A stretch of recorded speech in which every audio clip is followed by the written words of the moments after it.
evening, ladies and gentlemen, and welcome to yet another thrilling and exciting webinar on leadership conversations, proudly hosted by the Office of the Dean of Students. My name is Katie Morgetts, and tonight I step out of the role of being a student leader to pilot this jam-packed and exciting webinar where we have the privilege of engaging with a phenomenal woman. I would like to say Happy Women's Month to all the women out there, to all the women who have joined us for tonight's webinar.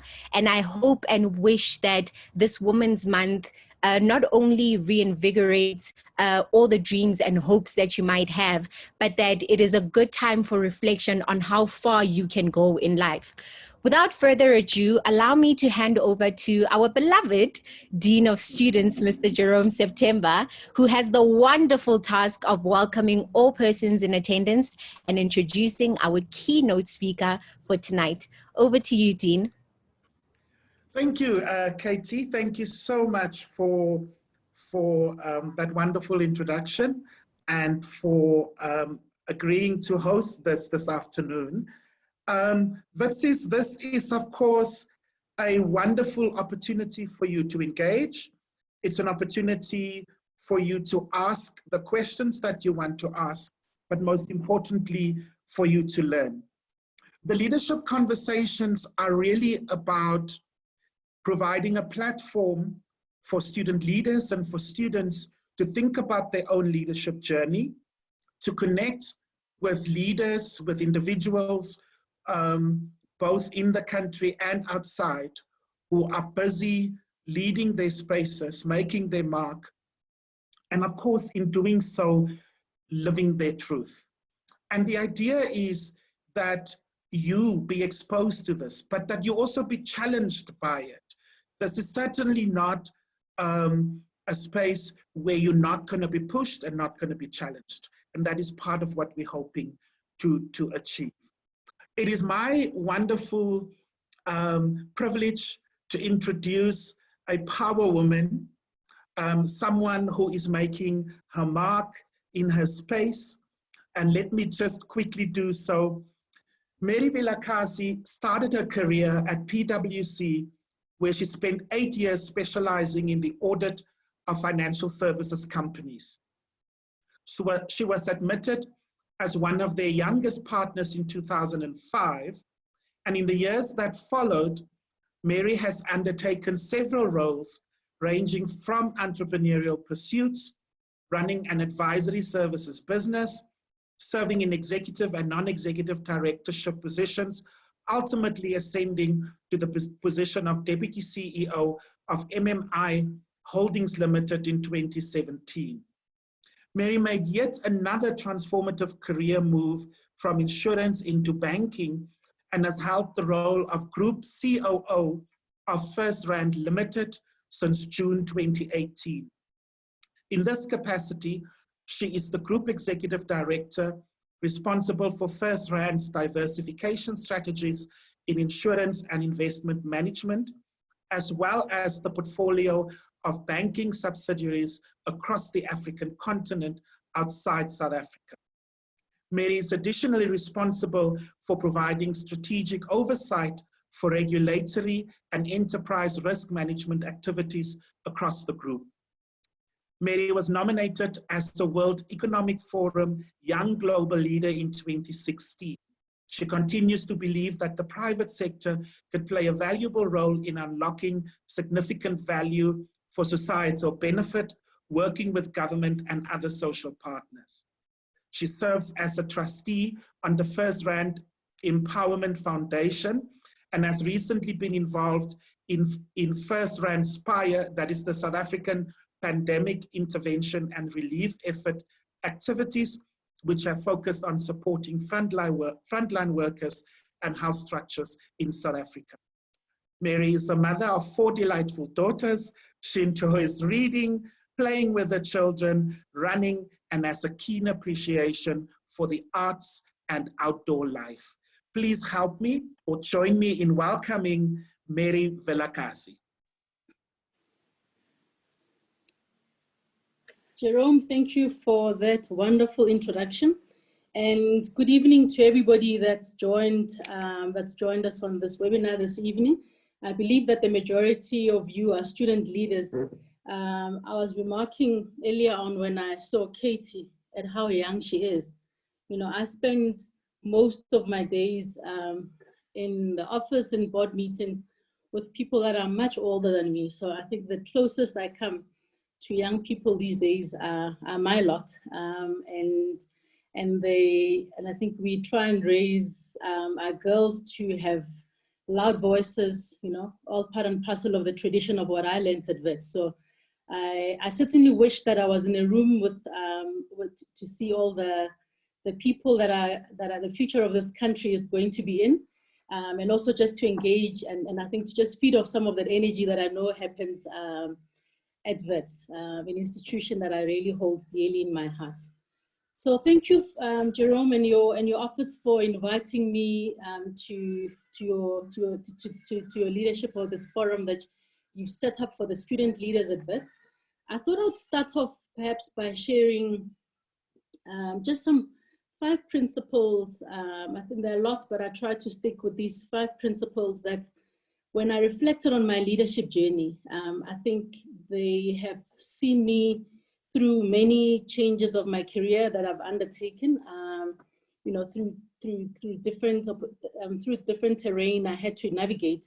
So I thought I'd just share those 5 principles that I hold I hold dearly, and then maybe go on to just, I think, talk about some of the challenges and what I think the leaders and future leaders of this country in particular need to think about or need to see how they shape their contribution to these challenges going forward.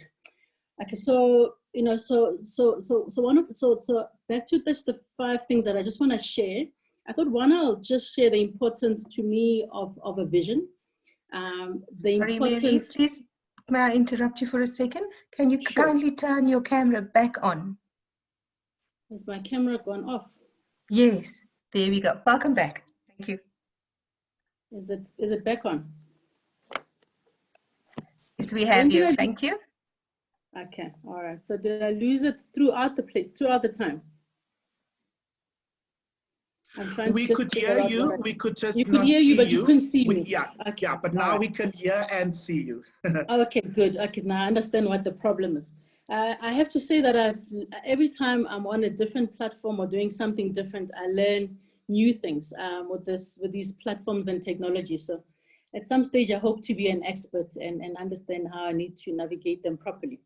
So this evening, I just thought I'd just share, just the importance for me of a vision, importance of execution, importance of building trust, and then the concept of time for me in particular. And then just the last one is really just making sure I think I'd call it just personal beliefs and alignment. So Jerome, please just, I think, give me a heads up if I go over my time, but I am looking at the time as I go through this. So the first thing that I think as a leader, or that I hold dearly for me, is that I always need to make sure that I've got clarity in what I need to achieve. So not only is it also just about clarity, but the importance of allowing myself to dream. And I think Barack Obama in his book spoke about the audacity to dream. So as a young person growing up in Alex, I practice this a lot, and I've realized that in the different roles that I've undertaken, I do need to spend time to envision what I would like to achieve. And obviously, there's no, one never has like perfect vision of what is it that you are pursuing, or just and also just whether it will materialize in the way that you would like it to be. But it's important that that I think one sets their sights on something that matters, So you almost have to lift up your head. So when you are thinking about what is it that you want to achieve, you must find your head lifting up, because it should not be something that you think is achievable, but it should be out there. So the and how this has helped me is that, you know, there are enough challenges that get thrown one's way as a leader. And I think without the conviction, without the belief that you are doing something that's valuable, you're doing something that you want to do, you're pursuing something that's worthwhile, you know, I think that the going becomes tough. And so, you know, what I tend to also do in the work that I do, and because I work with a lot of teams, is ensure that I'm surrounded by people who are doing what they do because it comes from the bottom of their heart. It's something that they're passionate about. You know, there's something more they want to achieve. It's not that I want a job title, I want that office down the corridor when we still had offices. They must be driven to contribute in a way that, you know, that's more meaningful to them than job titles. So, and then I think the other important part about a vision is that if I look at our country at the moment, I think we are certainly a nation without a clear vision, without a clear goal of what we want to achieve. And I think there's something that we can revisit. And I think you see it in how we navigate through problems, how we navigate through challenges, and sometimes not even navigate those challenges properly. And I think it's, you know, at some stage, at the beginning of democracy, we all got onto the mission of building a rainbow nation. But when that disappeared, or when maybe that project was achieved or shelved, whichever one it is, I think we've struggled as a nation to have clarity in vision. And the last country that had huge success with this was the USA, when they landed men on the moon in 1969. I think every person that was working in the USA, irrespective of which part of government or which part of society, they were focused on landing men on the moon. So I think this is something that as a country we need, and I guess an appeal to the young people. As I said, that I see this, I see how this helps me in what I do. I see how it contributes to the teams that I built, and I just think that as a nation, we've got a way to go there. The second one is execution. And this goes to how important it is to get things done. As students, you will know that if you don't study, you will not be able to progress and go through your exams. Even if you might do it, you might be lucky a few times. But at some stage, if you are not focusing on getting to the core technical stuff of what you're meant to be learning, you know, you're not going to make it. So I know for sure that this matters for me because the opportunities that have come my way, a lot of them have actually come through my track record, you know. So a lot of them, I didn't even realize that certain people were watching what I was doing, were following the results of what I had set myself out to achieve. And yeah, and I mean, I think my previous 2 jobs are really on the back of people that were watching what I was doing when I wasn't aware. And I mean, and all of this is really because it's very important for me to deliver on what I set myself up to achieve. It's important that I always exhibit excellence. I take pride in what I do. I collaborate, I work with other people very well, and I try and build teams. And this builds a track record of execution and also builds confidence. You know, again, back to the country, and I think a lot of what we need to achieve, particularly with COVID, with the COVID challenges and what this economy and this nation requires, we need to build this muscle as a nation. You know, we need to execute. We need to execute on all these wonderful plans that we have. You know, I think this is not a nation that is not short of plans, but there are very few executors. You know, I think we just don't get things done. Either they get stuck in politics, they get stuck in a state that doesn't have capacity. And I think this is something that we are going to need to focus on. And Jerome, as you guys focus on producing student leaders, the importance of just being able to get things done, execute, I think for me is is key, and without that ingredient, I see it in the people that I work with. There's a big bias for action. Things get done when people think they're important to get done, and that's, I think, is how we shape the country towards being something that we all want to be. We all want it to be. The third one is building trust. So I've changed industries, I've changed work environments, probably at a significant level. Let's just look at the last 3 jobs that I've undertaken. I've gone into different environments. I've gone into highly entrepreneurial environments, coming from an audit firm where I was a partner. I learned a lot. I had to ensure that I understand the people that I work with, because only when you understand that can you actually start building relationships of trust. Then when I left Cape Town and I came to work at Momentum Metropolitan, was based in Centurion, very outside of my comfort zone, completely. Again, you quickly realize that you need to understand people, and then also for you to get things done as a leader, you need to build relationships, and also people need to trust you. And I think also you need to be able to trust people, because you can't get everything done. Your work gets done through other people. And so this is something that I now practice, I think deliberately. I work on ensuring that I build relationships with the people I work with all the stakeholders that I need to engage with, because without trust, then people second guess each other, they don't get things done. And then we don't also get into that execution mode as well. So I'm very focused on ensuring that people are able to trust me, and they only do that, I think, also when you behave in a consistent way. So there should be an element of expectation of how I'm going to behave, how I'm going to respond, how I'm going to feel about certain issues, and then also I obviously need to live up to those pieces. So it takes time.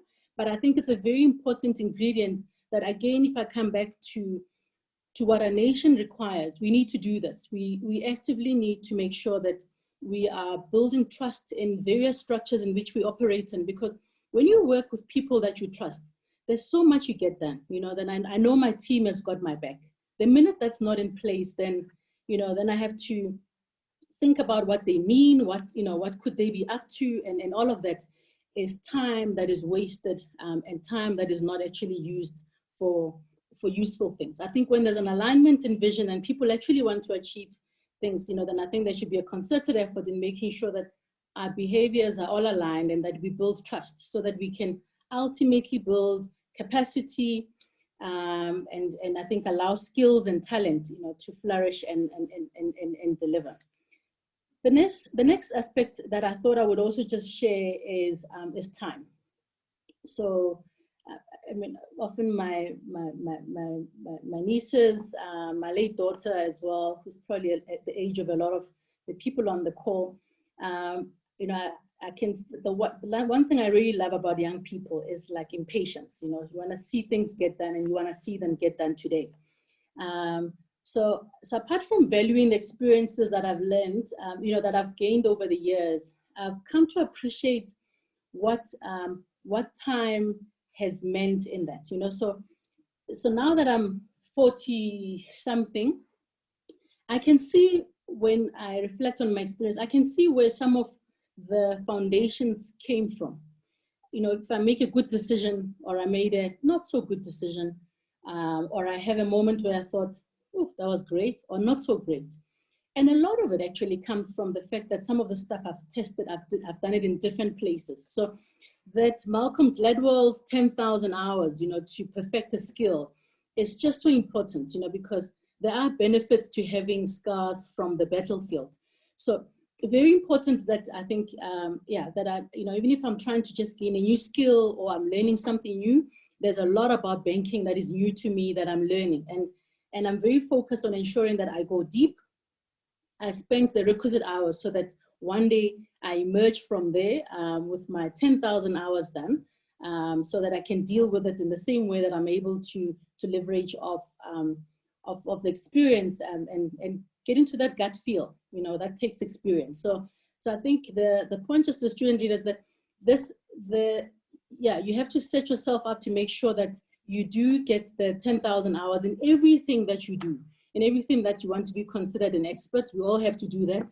And I guess as you are older, you don't sometimes want to do it, but it's probably actually the best thing that you can do. So these days we have an ability to learn and relearn, but that's key. I think you don't become an expert by listening to a podcast. You become an expert by doing stuff, by reading and actually immersing yourself in the content of what you are trying to achieve.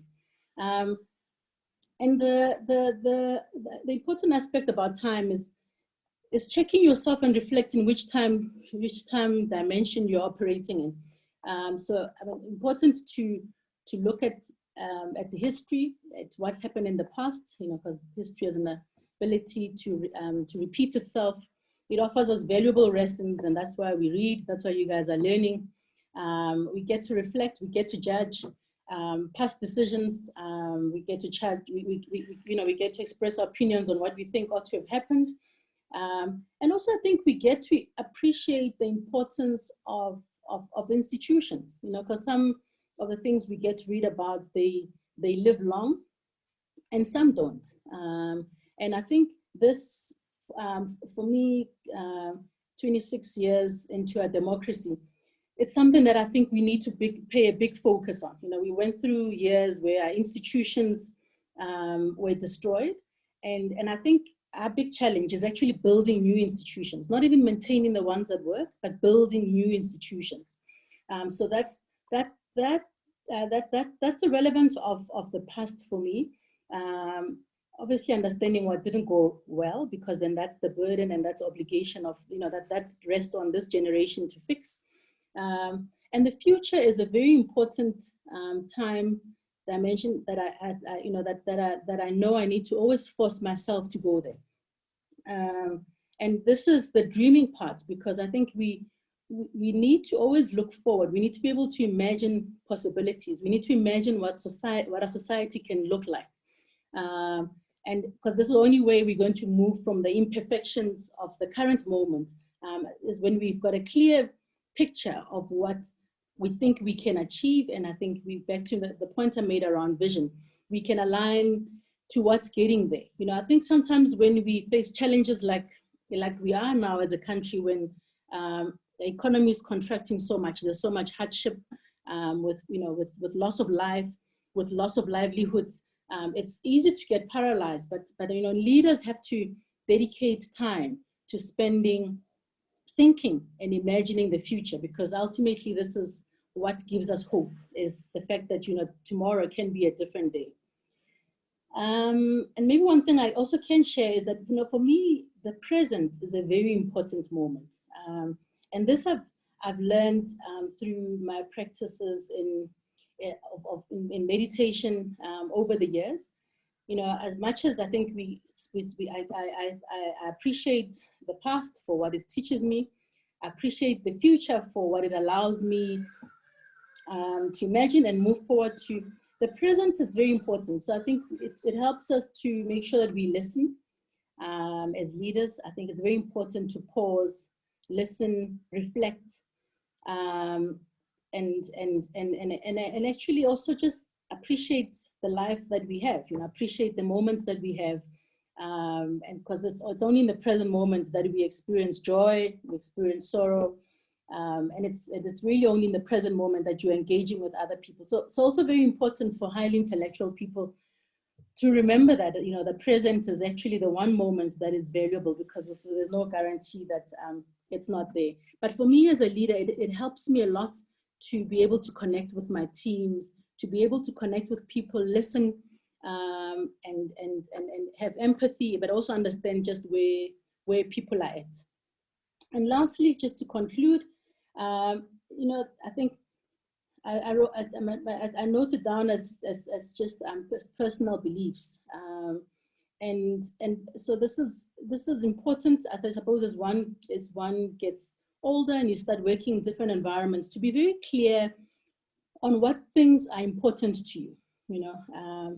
For me, one of the things that that I hold dearly, but I think I just don't even have a bone in me that tolerates that is injustice, as an example. So any time there's aspects of injustice in a work environment or in society, you know, I react quite strongly to that. Sometimes I also have to be mindful that, okay, remember, this is going to be a trigger for you. So growing up in the 80s and with my brother, who was an activist, and everything that he went through at the hands of police, I think set that off in me. But you know, it's important to understand where those things come from, and it's important to understand also how dearly you want to hold them. Challenge some of them that actually might not be relevant, and the ones that actually that are relevant, and you're making a choice. You know, then you need to make sure that you align yourself with work environments, you align yourself with groups of people who also share, you know, a similar belief system. But as I said, they need to be challenged. You know, we can't also not be able to talk to each other because our belief systems are so different. So we also have to be able to debate some of the, you know, I think some of the things that come with our belief systems. But ultimately, you know, I think, you know, there are certain times in our country where people have compromised their own ethics, they've compromised their integrity by being in places where they clearly perhaps made assumptions around others. You know, if you went in one organization, in one, you know, if you're part of one movement, you think that you all think the same. And then before you know it, perhaps just who you are and what you're about gets, you know, it gets compromised. So I think so those are very important for me, because I think they go to choice of where I work. And you know, I think the choice, you know, in bosses, I suppose, or in leaders that I have also decided that I'm willing to work for. And there are a lot that I will not be able to work for, because I think there's no alignment in my belief system or in just how I see the world. And then there's some that I've allowed myself to be challenged, because when I thought, okay, maybe that belief system is no longer there, is it worth testing? But all in all, I think these are just perhaps maybe just, if I reflect, just things that have allowed me to navigate different environments. They've allowed me to be resilient, and they have allowed me to open up new doors, and I think also be able to contribute meaningfully in the places that I work in. And maybe just to close up, I mean, I think I would say that we face a lot of challenges, and there's a lot that needs to be done to build a better society. I mean, I think South Africa and South Africans deserve more, they deserve better. We need to work hard to make sure that we're reducing the level of inequality. We need to, you know, I think we need to make sure that we've got vibrant and safe communities. My daughters need to be able to walk the streets of this country freely. They need to know they can walk into any facet of our economy, of the structures of our country, and be able to know that their contribution will be valued for the, you know, for what they bring, not what they look like or what they don't look like. You know, we need leaders that are actually going to unify. I mean, I think we have enough leaders who, you know, who sow divisions. But as you guys can see, I mean, you just have to look to the US and see what's actually happening. A country that can achieve so much. Now people are torn by divisions. You know, I believe that unity has got a much bigger multiplier effect than division. So we need leaders that are going to bring people with different skills, people from different backgrounds, to tackle all, you know, the problems that we face today. We need governments. We need a government that is capable. We need a government that delivers. We need a government that executes. That is the one thing that we really need to achieve. We need a capable state. It's important for the confidence of, you know, for our confidence. You know, I think our hard-won democracy is wasted when you've got a government that is not trusted by its people to deliver. So we need leaders that are going to ensure that we really get rid of corruption and incompetence, and we build a capable state. We need a private sector that can be trusted to pursue private pursuit with a good societal impact. I think a lot of companies have been challenged to really think deeply about this, but we really need to make sure that the private sector is enabled to deliver on what it needs to do. But I think that it's got a big heart, and I think it's got a big mandate to ensuring that society is also strengthened, and society benefits from the role that it actually plays. And then communities have to be vibrant. You know, when I grew up in Alex, and I used to visit my grandparents and my family in Hammanskraal and Wombats, you know, communities were vibrant. But now communities aren't holding leaders accountable. You know, community structures are weak, and as a result, you know, I think there's a lot of families and family structure breakdowns that you know, could be better handled if our communities were stronger. But most importantly, I do think they've got a big role to play in holding the leaders and our governments and the private sector accountable. Okay, so maybe I'm going to stop there, and I can conclude after the round of questions. But those are a few thoughts that I thought I would share with you tonight. Wow. I am completely gobsmacked. Thank you so much for such a wonderful, informative, very thoughtful and well articulated presentation. Just to sum it up, I think it would be an injustice if I don't reshare some of the things that I personally believe I found interesting in the presentation that you gave to us. I think the most important highlight is that you gave to us 5 important principles of your leadership journey. And these were based on your vision, execution, building trust, time, and obviously, I think something that is very important, your personal beliefs and alignment.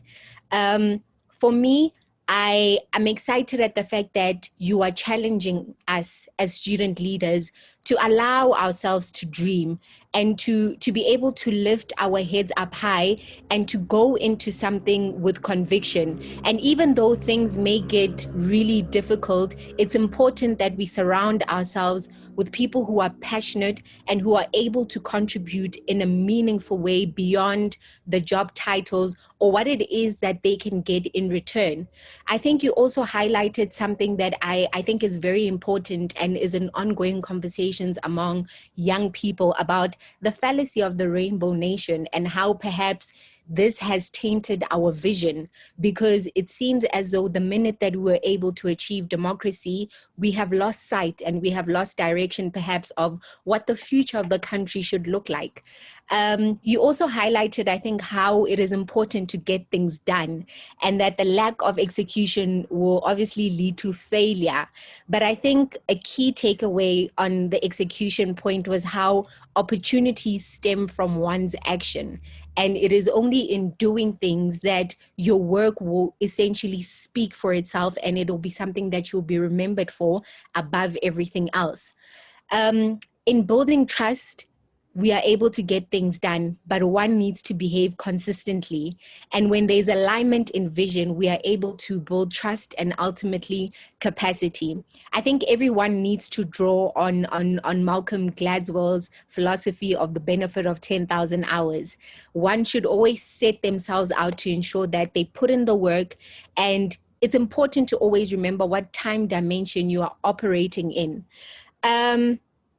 Importantly for me, I think you said something that will resonate with me for a very long time, and that is that we need to imagine the possibilities. Something that I think is very difficult when you're in a university setting, because you come to university and you tell yourself that I am here to get my degree and perhaps leave.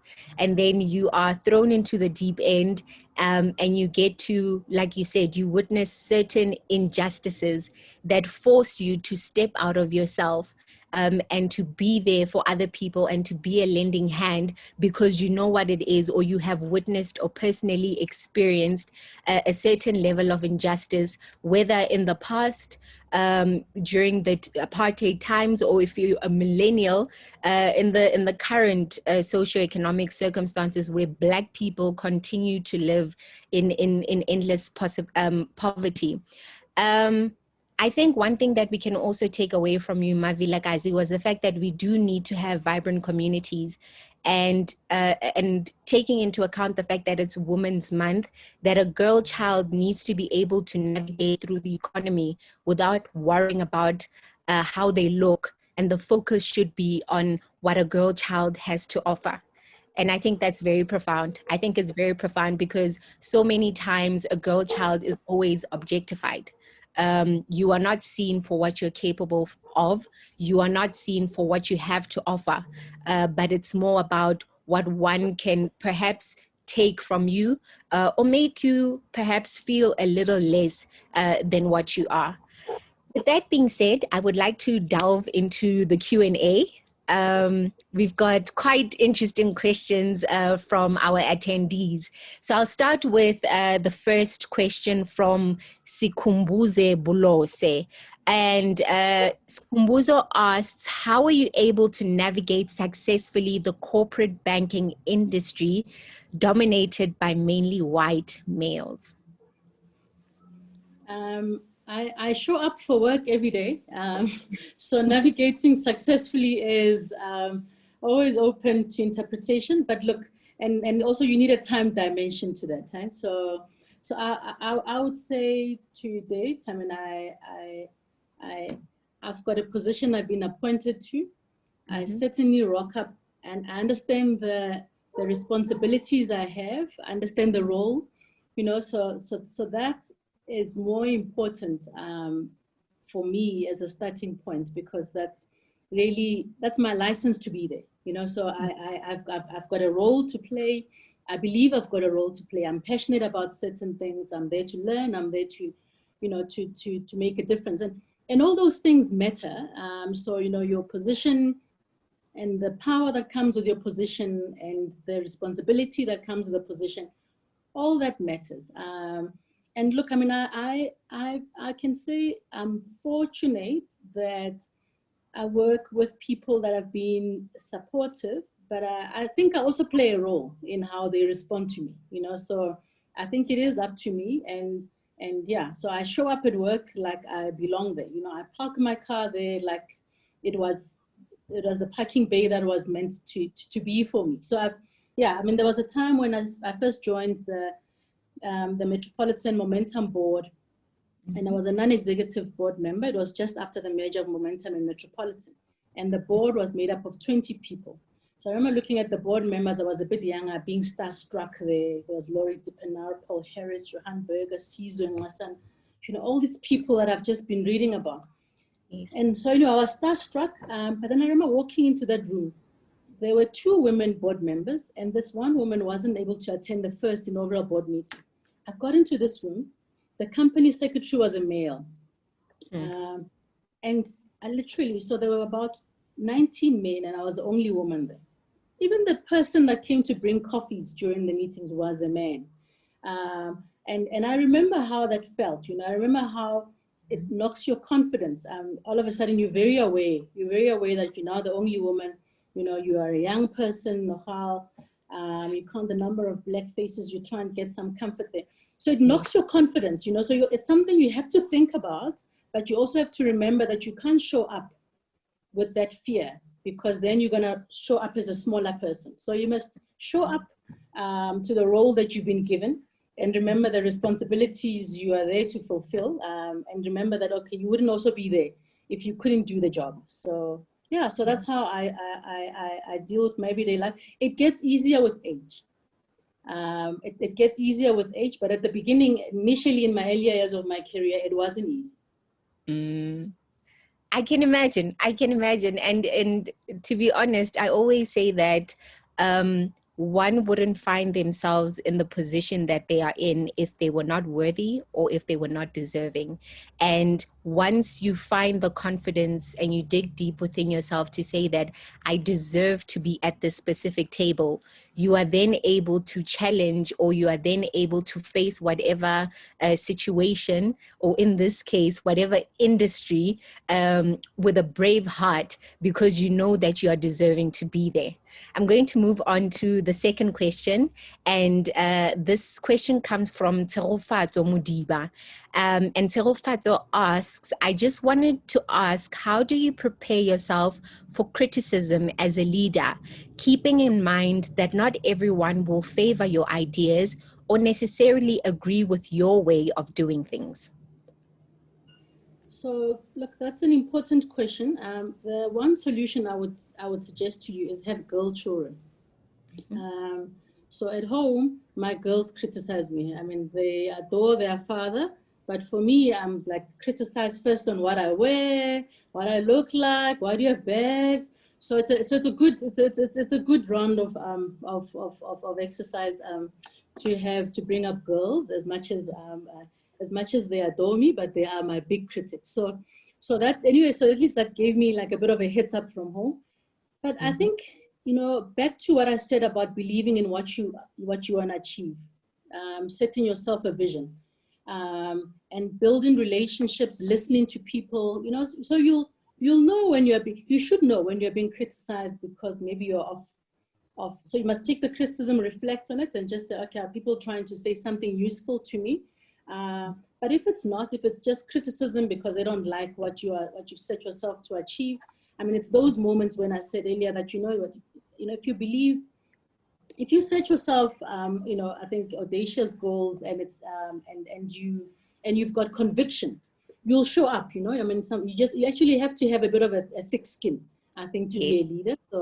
So once you're happy that you've listened and you've engaged with what feedback that people are giving you, the rest of the time you need to just be able to pick yourself up, and you march on to try and achieve what you set out to do, if it's the right thing. Mm-hmm. My mom always says that it's important that as you navigate your way through life, that you take criticism with the same amount of modesty as you would compliments, because that way you do not allow it to get to your head. You're able to move on very graciously, and to not be bothered in a sense, but you learn whether it is a compliment or whether it is a criticism. There's always a lesson that comes from it. The third question is from Shela Tobejani. Shela says, you mentioned having a vision.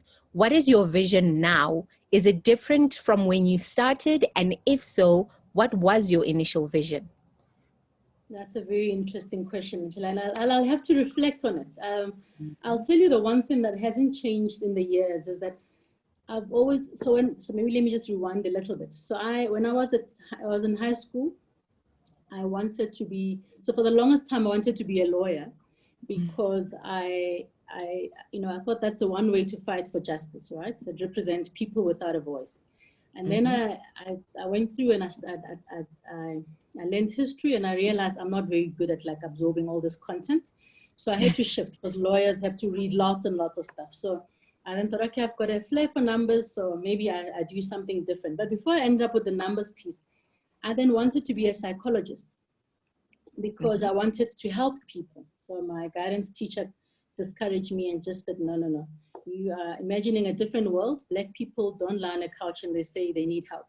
So years later, I can fast forward and say she was incorrect.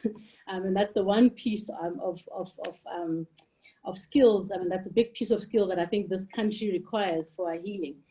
But if you can listen to, I mean, apart from going into commerce, because I calculated how much CAs get paid, and that's how I picked my subject, I've always actually wanted to help people. So I might not have actually ended up being a lawyer. I might not have ended up being a psychologist, but I think the common thread around what I've always actually wanted to do was contribute my skills for the betterment of people around me. So one of the reasons I'm in financial services is because I think it can be, I think financial services can help create generational wealth, financial services that protect people and protect the livelihoods of communities and come up with products that are relevant and are actually helpful for people without the means. I think they can be, that is really where I think the private sector has got a big role to play. So, you can follow you can follow just a different piece of stuff that I've always done. But I mean, I think, that there is always an aspect that society can be better and I can play a role. And that's what I try and do. Sure. I'm amazed at the amount of engagement that we're getting in the Q&A session. And I think we're running a bit short of time. So I think I'm going to take at least 2 last questions so I can give you the opportunity to also wrap up as well. I will then go to Sisanda Lukeleni, who asks, with all the roles you have played and the teams you have created, has your leadership style had to change to accommodate the dynamics of your team? And if so, how did you go about it to ensure that you remained aligned to who you are and what you believe in? Okay, I can answer that one quite quickly. Yeah, so I mean, you obviously do grow as a leader over the years. At the beginning, you are fronting a lot of things. Maybe you're enabling a few people. As you get more senior, you're enabling other very senior leaders who enable more senior leaders. So, so your style changes, but I think you always find a way of ensuring that you are getting what you would like to see done through other people. And that requires influence. So you can't tell very senior people what to do. So you have to sell your ideas, influence, and then, ultimately, I think you learn to appoint the right people. So you just learn at some stage to start doing things through other people, and that also brings its own set of challenges. But I think that what I've had to learn to do is definitely less instruction and more influence. Okay. With the last question, it comes from Sogopotso Ragitumeli, who asks, what advice can you give to young people in being true to themselves, in pursuing their dreams and fulfilling their life purpose in the space where we are clouded by either first to do this or that, or being in the trap of compromising? I'd say just, spend time with yourself. It's interesting how much wisdom and how much truth lies within you, so take time out to check, what is it, when do you get excited, what kind of things excite you when you think about, what kind of things, upset you, and what does it actually mean about you, and I think just be true to yourself and have the courage to live up to the dreams that you set yourself out to achieve. And the conviction I spoke about, so. Absolutely. I don't think anybody is going to walk out of this webinar the same person. I feel so reinvigorated to reach for the stars and to think beyond the stars as well. This was very insightful, and I think I should give you the opportunity just to have your closing remarks, and then we'll move forward with the program. Thank you so much, Katie. Yeah, and anyway, sorry to the people whose questions I didn't get to, but hopefully maybe they were answered in some of the comments. I would have really liked to have been in a room with you guys. So hopefully, Jerome, you'll set this one up once your colleagues at Wits have found a vaccine, and we are now no longer scared of the virus. But let me first, having mentioned just your colleagues at Wits, I think the leadership that Wits has played during this pandemic, with ranging from the medics, ranging from the social sciences, I certainly have maybe I know I'm gonna sound biased, so let me give you anecdotes from my colleagues who are from Stellenbosch, UCT, and UP, because First Rand set up Aspire, which is I think a fund that was there to help support the medical structure. So we've dealt a lot actually with hospitals and with doctors that are working with the pandemic, and I think they've been very complimentary around the skills, ranging from the actuaries, the economics, leadership that has come from Wits. And so I wasn't modest when I heard the compliments. I said, that's my alma mater. You don't walk out of Wits to be an ordinary member of society, so it doesn't really matter where you are. So talking to student leaders, I think you've got a big obligation, because I think if you look around and you look at the people that even put their hands up for leadership positions at Wits, they've gone on to achieve big things. So I think as I said, my one hope and my one request is that I think we need different kind of leaders. We need leaders that help bridge the gaps. I think when you see failed states and when you see states that have not delivered to serve their people, there are certainly paths that we walk where we could end up there. At the moment, we are borrowing a lot of money as SA Inc. that will be funded by your children, Katie. So it's not even getting your generation in debt. Okay, so you guys, and there are solutions that we can do. There are things we can do as a nation, but we just don't have the ability of building bridges. And I think ideology gets in the way of things that we should do. So my request really to the students of VETS is to just continue to be challenging. And I think when I think that's one thing that comes with the territory. But please focus on imagining what the future can look like. Come together and show how it's done. How it's done when you have unity and purpose of very smart people from diverse backgrounds. Just what they can do, because I think our nation at the moment is stagnant, and we need helpful voices of young people who actually have a future they believe in. So that would be my closing remarks for the evening. Thank you very much for having me. Thank you so much, Ma. But before I hand over to the Dean of Students, I think there's something that caught my eye in the chat box. And it's a message from Lele Tumbokoma, who says, it's motivating to see a Black woman in corporate, particularly banking and investment, and making strides like you, Mama. It can be quite demotivating because even at a university level in our finance and investment class, you can see the amount of Black students. So thank you so much for this. Thank you for the opportunity, and thank you for being so open and sharing your knowledge and your wisdom with us. I hope that I've got a little secret that I'm keeping to myself, but we are lucky to have you. And we are so lucky that you have availed yourself just to come speak to us and to challenge us as young people and as student leaders. So please don't keep the doors locked. Continue to be there for us. Continue to share your wealth of knowledge and expertise. And I wish you all the very best. Thank you, Kate. I'm going to hand over to the Dean of Students, who will then give us the closing and final remarks. Thank you so much. Thank you, Katie. You chaired this amazingly. So let me start there and just say you are glowing in more ways than one. It was wonderful to be led by you. And thank you for showing up, to use our speaker's terms. Thank you for showing up and for leading this conversation. Thank you so much. That's it. I'm going to do a formal thank you to our speaker, and then I'll tell you who our next speaker will be. And I'm doing the next speaker last because I want you to stay until the end. But Mary, thank you so much.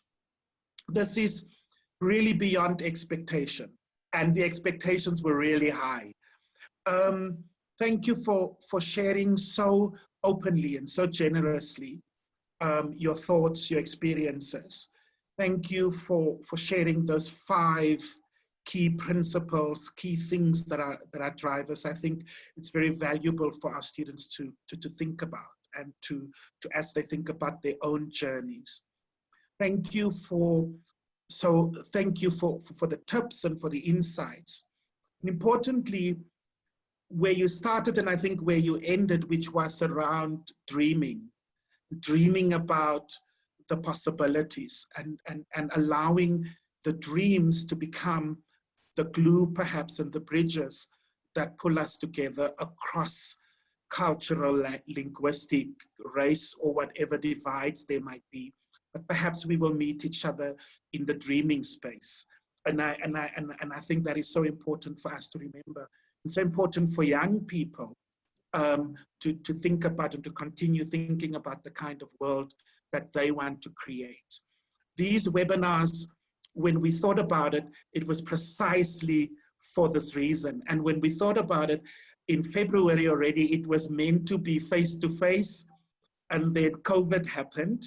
And so we will definitely take you up on a face-to-face sometime in the new year, perhaps, for us to have this conversation. But thank you so much, and we wish you the very best in your journey and in your endeavors, and as you dream and as you show up daily to make your contribution, not just in shaping the organization that you work for, but in shaping the country and in shaping our future. We're really, really thankful. And the moment we get an opportunity to give you the little thank you gift that we have, we will certainly do so. For now, I am in hiding in my house. I'm not going anywhere. And so the moment we get an opportunity, we will certainly do so. But thank you so much. Thank you for having me. Sure. Students and everyone here, our guest speaker alluded to something that WITS is doing, which is really at the forefront globally in terms of this pandemic. And that is that we are part of the community of researchers and scientists that are trying to find a vaccine for COVID. And so I'm happy to announce that next week, our speaker will be Professor Shabir Mahdi, who is in fact the lead researcher on the vaccine. And he's going to share with us the journey of finding a vaccine. He's going to talk to us about why it is important, why Africa should be in the room. And I'm sure many of you will ask him about, is this Bill Gates funded? Is this part of some conspiracy to deal with us? But that's the conversation we're having next week. We're in the middle of a global pandemic. We have one of the lead researchers as part of us, part of our community. And he's going to come and talk to you about that process, finding global solutions, finding solutions to global problems, but right here from our location in Africa, and how you can learn from his journey to inform your own journey. So please do join us next week for the conversation with Shabir Mahdi. He will be followed by Linda Mafu, who is with the Global Fund in Geneva. Then we will have the Chancellor, Dr. Judith Lamini, and then there will be a special surprise at the end of September. But thank you again for joining us. Thank you again, Mary, for having shared so generously and so much to learn, so much to think through. We really appreciate it, and we appreciate you.